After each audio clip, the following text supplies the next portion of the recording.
Bulletin की शुरुआत करेंगे। केंद्रीय स्वास्थ्य मंत्री मनसुख मंडाविया ने बुलाई है इंडियन मेडिकल एसोसिएशन की बैठक। शाम करीब 4 बजे आईएमए के साथ बैठक करेंगे। मनसुख मंडाविया कोरोना के नए वेरिएंट को संभावित खतरे को देखते हुए निपटने की तैयारियों को लेकर चर्चा करेंगे। कोरोना के संभावित खतरे के मद्देनजर लिया जा सकता है कुछ अहम फैसला।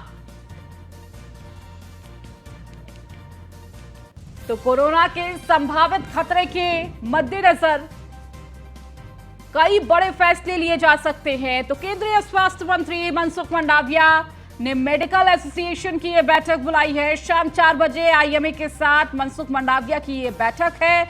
बेहद महत्वपूर्ण बैठक है। देखिए, कोरोना के नए वेरिएंट्स के संभावित खतरे को देखते हुए उससे निपटने की तैयारियों को लेकर चर्चा हो सकती है। संभावित खतरे के मद्देनजर कुछ अहम महत्वपूर्ण फैसले लिए जा सकते हैं। तो देखिए, जिस तरह से कोरोना का नया वेरिएंट जो सामने आया उसको लेकर अब देश दुनिया में इसका खतरा मंडरा रहा है और इसी के साथ कहीं ना कहीं एहतियात के तौर पर लगातार सरकार ये प्रयास कर रही है कि किस तरह से इस खतरे को रोका जाए और लोगों को पहले से ही सावधान किया जाए।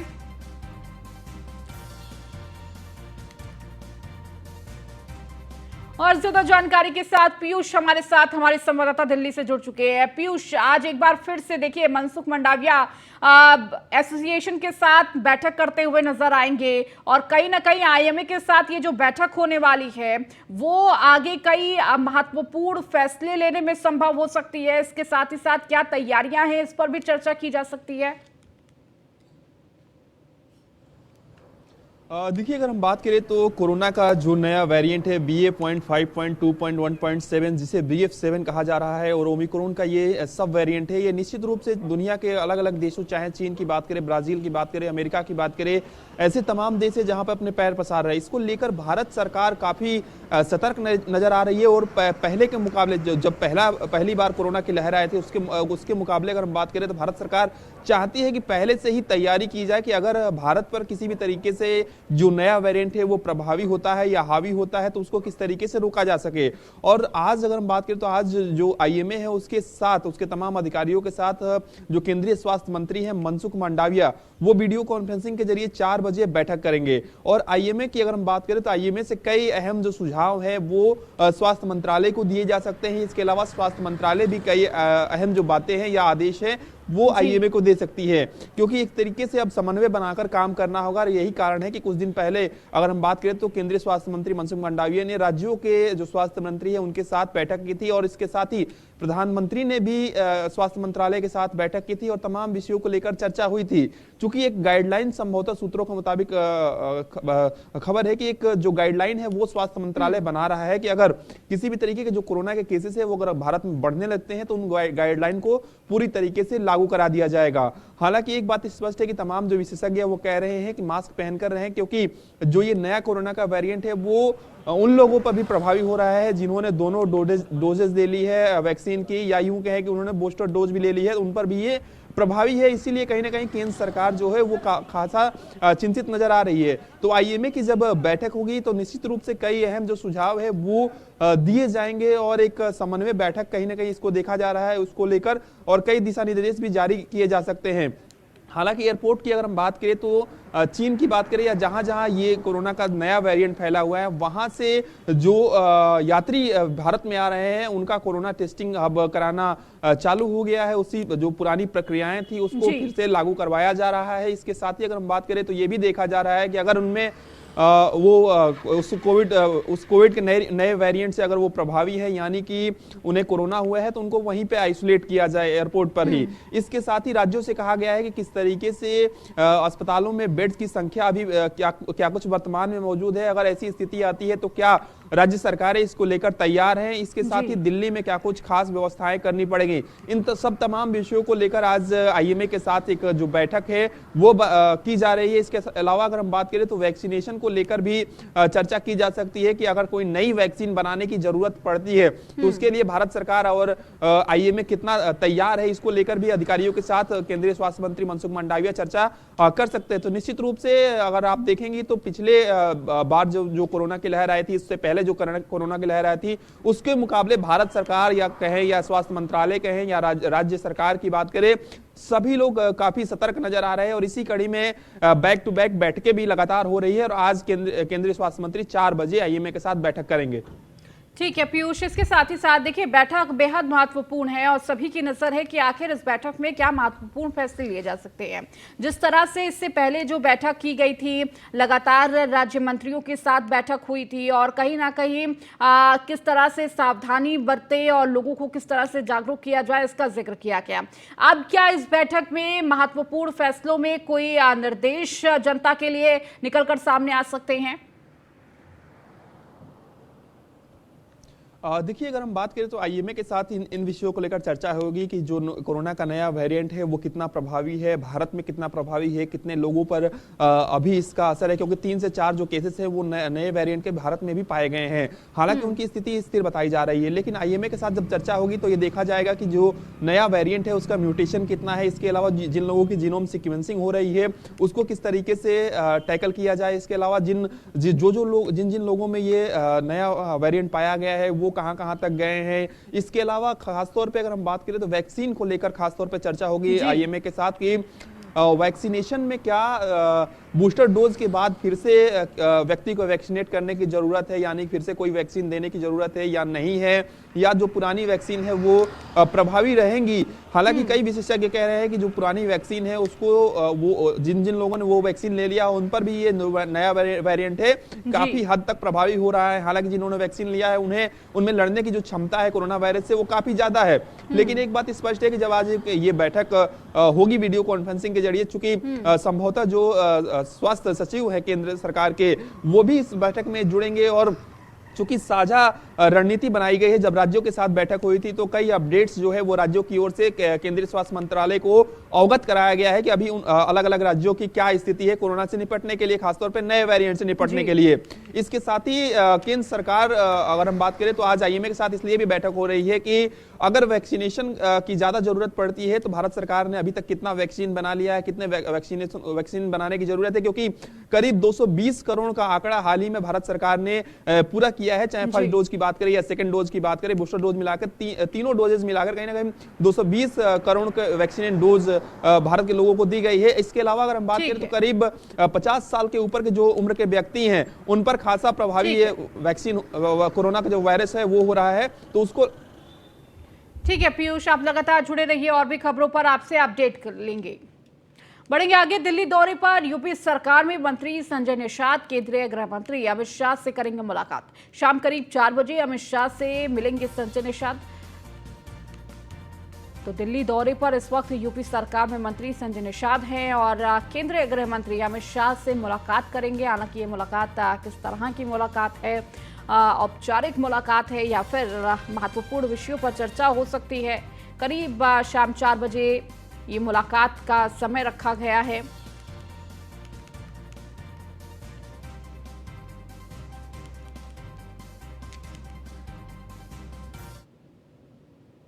नेपाल के नए प्रधानमंत्री चुने गए कमल पुष्प दहल। पीएम मोदी ने नेपाल के नवनिर्वाचित पीएम को बधाई दी है। तो पीएम मोदी ने ट्वीट कर कमल पुष्प दहल को बधाई दी है। आज शाम को नेपाल के नए पीएम शपथ लेंगे और प्रधानमंत्री ने ट्वीट के माध्यम से नेपाल के नए प्रधानमंत्री को बधाई दी है।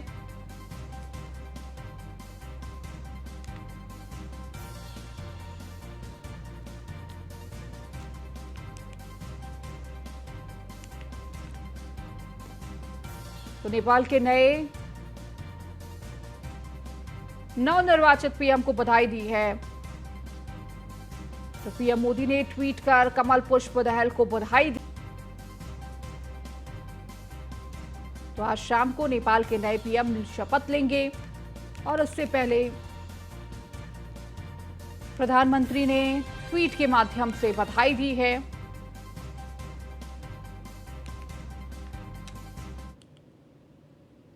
दिल्ली के मंगोलपुरी इलाके में दिव्यांगजनों को आत्मनिर्भर बनाने के उद्देश्य से दिव्यांग अधिवेशन का आयोजन किया गया।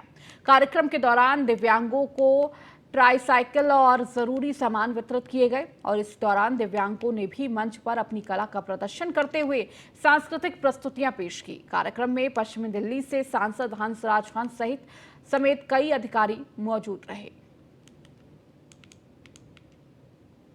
एक मोटिवेशन होता है कि हमारे फील्ड से दिव्यांगता के क्षेत्र में जो जिन्होंने अचीव किया है, जब वो इस अधिवेशन में आते हैं तो सभी लोगों को मोटिवेशन भी मिलता है। साथ ही जहाँ तक मैसेज की बात है, मैं सभी को यही कहूँगा, क्योंकि एक मैं स्पोर्ट्समैन हूँ और स्पोर्ट्समैन के नाते मैं यहाँ पे सबको, मैंने अभी अपने वक्तव्य में भी सबको यही बोला है कि अपनी ज़िंदगी में एक स्पोर्ट्स ज़रूर ज्वाइन करें, क्योंकि ये दिव्यांग अधिवेशन है और दिव्यांग अधिवेशन में ये सबको ये बताना बहुत ज़रूरी है कि आज के टाइम में पैरा स्पोर्ट्स और नॉर्मल स्पोर्ट्स ये दोनों सरकार ने बराबर कर रखे हैं। और मैं सबको यही मैसेज देना चाहूँगा कि यहाँ से जाने के बाद अपनी लाइफ में कोई ना कोई, सभी दिव्यांगों को यही कहना चाहूँगा कि एक खेल जरूर ज्वाइन करें। आने वाले टाइम में यहाँ पे अगर वो खेलेंगे और देश के लिए मेडल जीतेंगे तो जॉब अपॉर्चुनिटीज़ भी हैं और फाइनेंशियल स्ट्रक्चर भी मजबूत होता है। सबसे ज़रूरी इस तरह के प्रोग्राम है ज़रूरी इसलिए कि अगर ज़रूरतमंदों को जहाँ उनकी नहीं सुनोगे, जिनकी कोई नहीं सुनता, तो क्या फ़ायदा।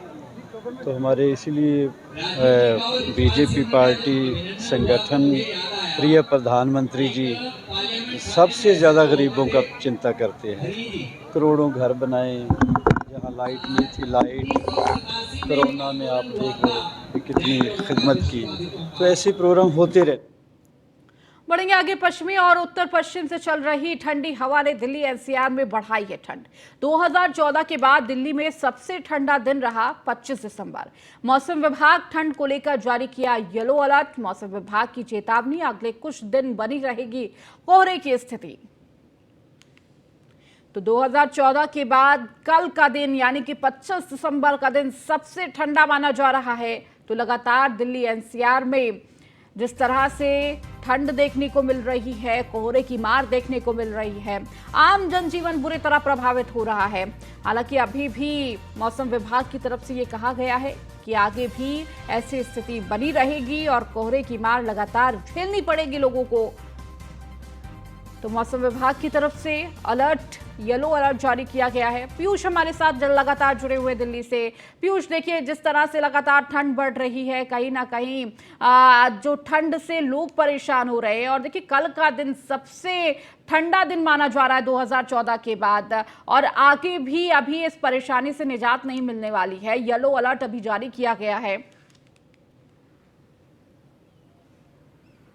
देखिए, अगर हम बात करें तो शीतलहर का जो कहर है वो दिल्ली वासियों पर निश्चित तौर पे बरप रहा है। और अगर शीतलहर के अलावा अगर हम बात करें तो सर्द जो हवाएं हैं और पोल्यूशन की मार भी दिल्ली झेल रही है। निश्चित रूप से सुबह और शाम की बात करें, करीब 10 बजे तक घना कोहरा रहता है और दृश्यता की अगर हम बात करें तो आज करीब 100 मीटर तक जो दृश्यता थी वो थी। इसके अलावा कई इलाकों में आज 6 डिग्री सेल्सियस भी न्यूनतम जो तापमान है दिल्ली का वो चला गया था। अधिकतम तापमान अभी फिलहाल की बात करें तो 19 डिग्री सेल्सियस तक बताया जा रहा है। ऐसे में शीतलहर से बचने के लिए तमाम जो एहतियातन प्रशासन काम करता है वो किए जा रहे हैं। अलग अलग जगहों पर अलाव की व्यवस्था की जा रही है। इसके साथ ही विशेषज्ञों की माने तो एहतियातन सलाह दी गई है कि जब ज्यादा जरूरी हो तभी लोग घरों से निकले, खासतौर पर जो छोटे बच्चे हैं, जो बुजुर्ग हैं।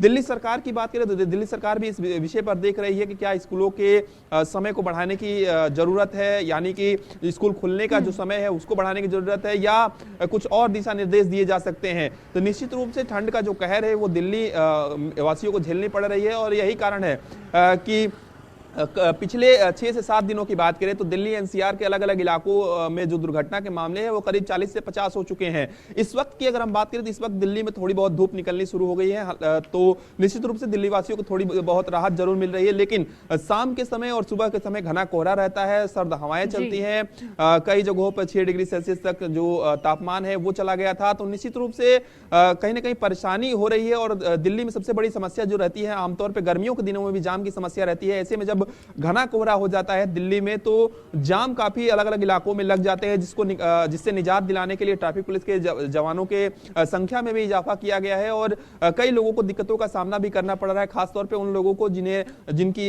जो ड्यूटी है, नौकरी है वो रात में है, या जो गरीब मजदूर हैं जिनके पास रहने के लिए छत नहीं है, उन्हें रैन बसेरों तक किस तरीके से पहुंचाया जाए, इसको लेकर भी प्रशासन काफी चिंतित है। हालांकि फिलहाल की बात करें तो फिलहाल थोड़ी बहुत धूप दिल्ली में जरूर निकली है, लेकिन अभी भी जो हवाओं में गलन है वो अभी मौजूद है। कई विशेषज्ञ डॉक्टर्स का कहना है कि इन सर्द हवाओं से कहीं ना कहीं आंखों में जलन होगी, और खासतौर पे जो लोग दमा के पेशेंट है, जो जिनकी उम्र 40-50 से ऊपर चली गई है, उनको दिक्कतों का सामना उन्हें करना पड़ सकता है। इसीलिए एहतियातन वो सर्द से बचने के लिए जितने उपाय हैं वो करे, और घरेलू उपायों पर ज्यादा से ज्यादा फोकस करें, क्योंकि पोल्यूशन का स्तर भी लगातार कई जगहों पर बढ़ता हुआ नजर आ रहा है। तो एहतियातन कहा गया है कि किसी भी तरीके से पोल्यूशन और सर्द हवाओं से बचने के लिए प्रशासन द्वारा इंतजाम किए जा रहे हैं, और स्वयं भी अपना इंतजाम करें और सुरक्षित रहें।